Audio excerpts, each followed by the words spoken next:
భూపాలపల్లి నియోజకవర్గం రేగొండ మండలంలోని కడువటంచ శ్రీ లక్ష్మీ నరసింహస్వామి ఆలయాన్ని సింగరేణి సీఎండీ బలరాం నాయక్, ఎమ్మెల్యే గండ్ర సత్యనారాయణరావు దర్శించుకున్నారు. గర్భగుడి పునరుద్ధరణతో పాటు ఇతర పనులను పరిశీలించారు. కొడవటంచ ఆలయ అభివృద్ధికి సింగరేణి సంస్థ తరపున సహకారాన్ని అందిస్తామని బలరాం నాయక్ హామీ ఇచ్చారు.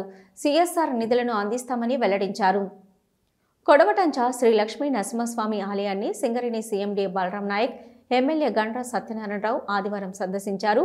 ఎన్ఎస్ఆర్ సంస్థల అధినేత నాయినేని సంపత్రావు, కోటంచ ఆలయ చైర్మన్ ముల్కొనూరి భిక్షపతి, జిల్లా మార్కెట్ కమిటీ చైర్మన్ కృష్ణయ్య, ఇక జిల్లా నాయకులు పొన్నం రవి, గంగుల రమణారెడ్డి తదితరులు వారి వెంట ఉన్నారు. ఆలయానికి చేరుకున్న సింగరేణి సీఎండీ, ఎమ్మెల్యేలకు అర్చకులు ఘన స్వాగతం పలికారు. ముందుగా వారంతా బాలాలయంలో ఉన్న లక్ష్మీ నరసింహస్వామిని దర్శించుకొని ప్రత్యేక పూజలు చేశారు. తర్వాత వారికి ప్రధాన అర్చకులు తీర్థ ప్రసాదాలు అందజేశారు. అనంతరం సింగరేణి సీఎండీ బలరాం నాయక్, ఎమ్మెల్యే గండ్ర సత్యనారాయణరావు కొడవటంచ ఆలయ అభివృద్ధి పనులను పరిశీలించారు. ఈ దేవస్థానం ఎంతో ప్రాచీనమైందని బలరాం నాయక్ అన్నారు. గుడిని తొలిసారి దర్శించుకోవడం చాలా సంతోషంగా ఉందని చెప్పారు. అభివృద్ధి పనులపై ప్రత్యేక దృష్టి పెట్టిన ఎమ్మెల్యేకు ధన్యవాదాలు తెలిపారు.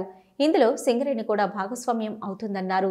అభివృద్ధి పనుల కోసం సింగరేణి నుంచి సిఎస్ఆర్ నిధులు కావాలని ఎమ్మెల్యే కోరారని బలరాం నాయక్ తెలిపారు. వాటిని త్వరలోనే అందజేస్తామని హామీ ఇచ్చారు. ప్రజాప్రభుత్వంలో కొడవటంచ ఆలయానికి ప్రత్యేక నిధులు కేటాయించిన విషయాన్ని ఎమ్మెల్యే గండ్ర సత్యనారాయణరావు గుర్తు చేశారు. ఈ గుడి పునరుద్ధరణ కోసం 12 కోట్ల వ్యయంతో వివిధ పనులు చేపట్టినట్టు చెప్పారు. 2-3 నెలల్లో ఇవి పూర్తవుతాయని అన్నారు.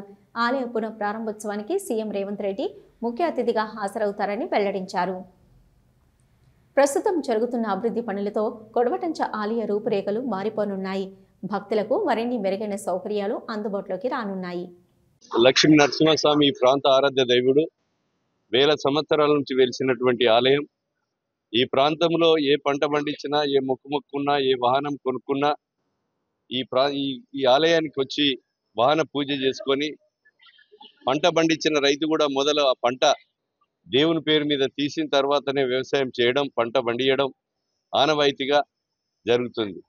ఈ నా పుట్రెంటుకలు, మా నాయన, మా తాత ముత్తాతల పుట్రెంటుకలు కూడా ఈ యొక్క దేవాలయంలోనే తీయడం, అదేవిధంగా ఒక విశిష్టత కలిగినటువంటి దేవాలయం. ఈరోజు సింగరేణి సీఎండి బలరాం గారు ఈ ప్రాంతంలో, ఈ రాష్ట్రంలోనే ఈరోజు 370 మొక్కలు నాటారు. ఈరోజు పారబట్టి మొక్క నాటి ఎవరిని దగ్గర రానియకుండా 370 మొక్కలను ఈరోజు నాటియడం జరిగింది. వారు మొత్తము 23,770 మొక్కలను వారు స్వయంగా నాటడం జరిగింది.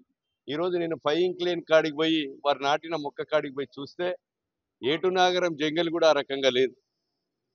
మంచి అన్ని కలర్లతో, అన్ని పేర్లతో ఉన్నటువంటి చెట్లను ఈరోజు వెనుక తునికి పండ్ల చెట్టు, పాల పండ్ల చెట్టు, సండ్ర చెట్లు, అదేవిధంగా పెద్దగి చెట్లు, అదేవిధంగా అన్ని రకాల చెట్లను ఈరోజు దసరాకు వాడేటువంటి జమ్మి చెట్టు,